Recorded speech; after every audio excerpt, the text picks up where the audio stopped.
সকল স্বাগতম জনাইছো আপোনালোকক মোৰ ইউটিউব চেনেললৈ ট্ৰেজাৰীৰ ক্ষেত্ৰত আৰু যিখিনি বিল ৰিলেটেড বস্তু আছে সেইখিনিৰ ক্ষেত্ৰত নটিচ একচুৱেলি WT মেছেজ কালি ওলাইছিলে আৰু সেইখিনি আপোনালোকে চাইছে কিন্তু মই ইম্পৰ্টেণ্ট হিচাপে মই কথাটো মই এই কাৰণে ক'বলৈ ওলাইছো যে যদি আপোনালোকে ক'ৰবাত যদি আপোনালোকে কাম কৰি আছে বা আপোনালোকৰ কিবা যদি বিল আছে সেইখিনি যদি এতিয়ালৈকে হোৱা নাই কালিলৈ কিন্তু লাষ্ট ডেট কালিলৈ 29 তাৰিখ কিন্তু বিল সাবমিট কৰাৰ লাষ্ট ডেট হৈছে আৰু ডিসপোজেলৰ লাষ্ট ডেটটো 31 তাৰিখ আপ টু 5 PM কিন্তু সাবমিশন অফ বিল যিখিনি আপোনালোকে অনলাইন জেনাৰেট কৰি আপোনালোকে দিব সেইখিনি কিন্তু লাষ্ট ডেট হৈছে কালি 29 তাৰিখ কালিলৈ হেতু হৈছে লাষ্ট ডেট ওকে তো এতিয়া আপোনালোকৰ যিকোনো বিল যদি আপোনালোকৰ আছে সেইখিনি আপোনালোকে কিন্তু কালি সাবমিট কৰিব স্যালাৰি বিলৰ কথা কোৱা নাই স্যালাৰি বিল এতিয়া সাবমিট কৰাৰ হেৰি হোৱা নাই কিন্তু বাকি যিমানখিনি আপোনালোকৰ বিল আছে যিকোনো আপোনালোকৰ যিবিলাক ফান্ড আহে বেলেগ বেলেগ সেইবিলাকৰ আপোনালোকৰ লাষ্ট ডেট কিন্তু কালি বিল আপোনালোকে কালি সাবমিট কৰিব লাগিব সো মেছেজটো আপোনালোকে চাই লওক সো এই যিখন আপোনালোকৰ WT মেছেজ আহিছিলে কালি 27 তাৰিখৰ আৰু এখন ফাইনান্স ডিপাৰ্টমেন্ট ফালৰ পৰা আহিছে সকলো আপোনালোকৰ ডিস্ট্ৰিক্ট কমিশনাৰ আৰু সাব ডিভিজনাল অফিচাৰ যিসকল আছে জিলাৰ আৰু ইনফৰমেশন দিয়া হৈছে সকলো ট্ৰেজাৰী অফিচাৰক ওকে সো ইয়াতে আপোনালোকৰ লিখা আছে the last date for receiving bills or cheques in the treasury has been fixed on 29/3/2024 repeat 29/3/2024 অৰ্থাৎ আজি 28 তাৰিখ কালিলৈ 29 তাৰিখে লাষ্ট ডেট হয় আপোনালোকৰ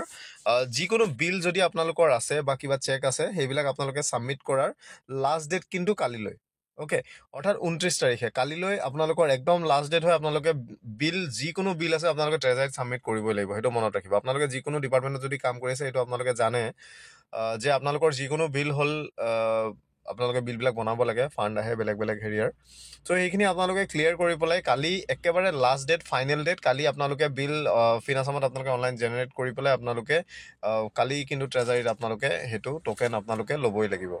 Okay, so for smooth collection of government revenue, all the district commissioner have to instruct the respective treasury officers under the administrative control to keep the treasuries open on 29/3/24 and 31/3/24 as a normal day. So কোৱা হৈছে যে treasury সমূহ open ৰাখিব লাগে অৰ্থাৎ খোলা ৰাখিব লাগে 29 তাৰিখে আৰু 31 তাৰিখে এজ এ নৰ্মেল ডে যেহেতু হেকিটা দিনত বন্ধ আছে নৰ্মেল ডে হিচাপে খোলা ৰাখিবলৈ ক'বলৈ কৈছে আৰু RBI ইতিমধ্যে নোটিস ইস্যু কৰিছে নোটিফিকেশন ইস্যু কৰিছে বেংক সকললৈ যে তেওঁলোকে খোলা থাকিব লাগিব 31 তাৰিখেও ওকে আৰু treasury officers will dispose all the duly received claims before 5 PM of 31/3/2024 repeat 5 PM of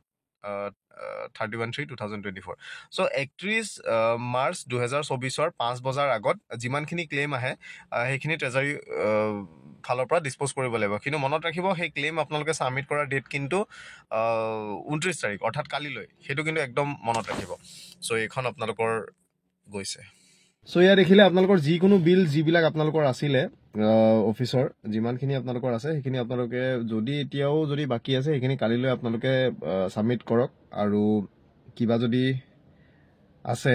সেইখিনি আপোনালোকে খুধি মেলি লৈ পেলাই আপোনালোকে মুঠতে কালিলৈ আপোনালোকে বিলখন সাবমিট কৰি টোকেনটো আপোনালোকে ধৰি ল'ব তাৰ পিছত আপোনালোকৰ বাকি